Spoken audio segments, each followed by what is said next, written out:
અહીંયા વિસાવદરની ચૂંટણીમાં અમારા કાર્યકર્તા લડશે ને તમારા કાર્યકર્તા લડશે. અહીંયા આપણે બેને લડવાનું. એટલે તમને ખબર રહી જાય ક્યાંય ગોપાલભાઈના નામે ધમકી ન દે ને ઉછેરવાના ધંધા બંધ કરે. અને હું તો જીવાનનો પાકો હું 98માં પણ આ મોરબીને યાર્ડ માટે હું બોલ્યો હતો કે જમીન જાય તો મારા બાપમાં ફેર હોય. એ જમીન નથી જવા દીધી. મારા ઉપર 120 પી હતો.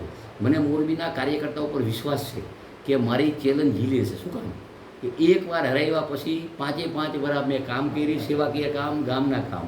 એટલે મને વિશ્વાસ છે તમે અહીંયા આવો, તમારા આમ આદમીના તમામ ભારતના નેતા આવે અને અહીંયા મોરબીના મારા ભારતીય જનતા પાર્ટીના કાર્યકર્તા, મતદારોનો વેપારી, અને આપણે બેને ચૂંટણી લડવાની છે.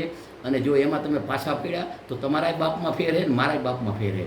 આવતા સોમવારે તમે આવો શંકરભાઈની આપણે બને રાજીનામું દઈ અને રાજીનામા દઈએ પછી ચૂંટણી આવે એટલે આપણે બેને લડવાનું. અને હું હારું તો તમને 2 કરોડ દેવાના.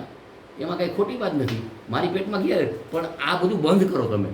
એક સીટ આવી વિસાવદરની, એમાં તો આખા ગુજરાતના કાર્યકર્તા ઉપાડો લીધો હોય.